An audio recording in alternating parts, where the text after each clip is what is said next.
एक बार एक छोटी सी बच्ची हाथ में मिट्टी की गुल्लक लेकर के भागती हुई एक दवाइयों की दुकान पर गई। वो काफी देर तक वहां पर खड़ी रही, लेकिन दुकानदार का ध्यान उसकी तरफ नहीं गया, क्योंकि और भी बहुत सारे लोग खड़े हुए। उसने दुकानदार को कई बार बुलाया, लेकिन वहां पर भीड़ इतनी थी कि दुकानदार का ध्यान उसकी तरफ गया ही नहीं। और फिर उस बच्ची को थोड़ा सा गुस्सा आया, तो उसने अपनी मिट्टी की गुल्लक लेकर के वहीं काउंटर पर जोर से रख दी, जिसके बाद में जो दुकानदार था और जितने भी लोग खड़े थे वो सब उस बच्ची की तरफ देखने लगे।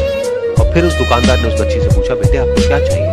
तो वो बड़े ही भोलेपन से बोली कि मुझे एक चमत्कार चाहिए। ये सुनकर के दुकानदार को कुछ समझ नहीं आया, ना ही वहां पर जो लोग थे उनको कुछ समझ में आया, और सब उसकी तरफ देखने लगे। फिर दुकानदार ने बोला, बेटे चमत्कार तो यहाँ पर नहीं मिलता है। तो बच्ची को लगा कि वो उससे झूठ बोल रहा है, तो बच्ची ने कहा कि मेरी गुल्लक में बहुत पैसे हैं, आप बताओ आपको कितने पैसे चाहिए, लेकिन मैं आज यहाँ से चमत्कार लेकर के ही जाऊंगा। तो वहीं काउंटर पे एक और आदमी खड़ा था, उसने उस बच्ची से पूछा कि बेटे क्यों चाहिए तुमको चमत्कार? तब उस बच्ची ने अपनी कहानी बताई कि अभी कुछ दिन पहले मेरे भाई के सर में बहुत तेज दर्द हुआ, तो मेरे पापा मम्मी उसको हॉस्पिटल ले गए। उसके बाद कई दिन तक मेरा भाई घर नहीं आया, तो मैंने कई बार अपने पापा से पूछा, लेकिन उन्होंने मुझे कुछ नहीं बताया।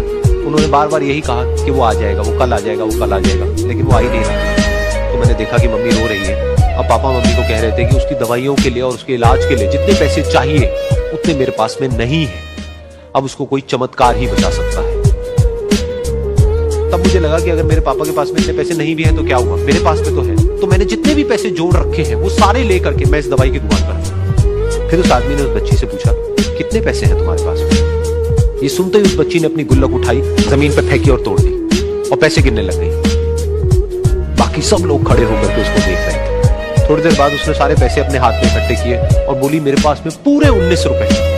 वो जो आदमी वहां पर खड़ा था वो थोड़ा सा मुस्कुराया और बोला कि अरे तुम्हारे पास में तो पूरे पैसे हैं, इतने का ही तो आता है चमत्कार। ये सुनकर के वो बच्ची बहुत खुश हो गई और बोली कि चलो मैं आपको अपने पापा से मिलवाती हूँ।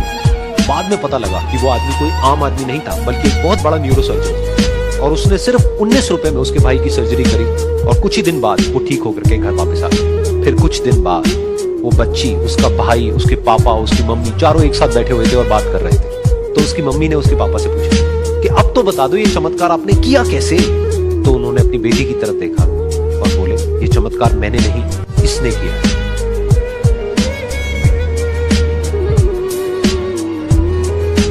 तो यहां पर एक बहुत बड़ी बात है जो हम उस छोटी सी बच्ची से सीख सकते हैं कि जिंदगी में कभी कभी ऐसा होता है कि हमको कोई रास्ता नजर नहीं आ रहा होता है और हम लोग हिम्मत हार जाते हैं। तब हमारे अंदर एक बच्चा होता है जो कोशिश करने से कभी भी पीछे नहीं हटता है। वो हार मानने को तैयार नहीं होता है, क्योंकि उसको ना शब्द समझ नहीं आता। वो बच्चा जिसके लिए कुछ भी नामुमकिन नहीं है, क्योंकि वो हर हाल में कोशिश करता ही रहता है।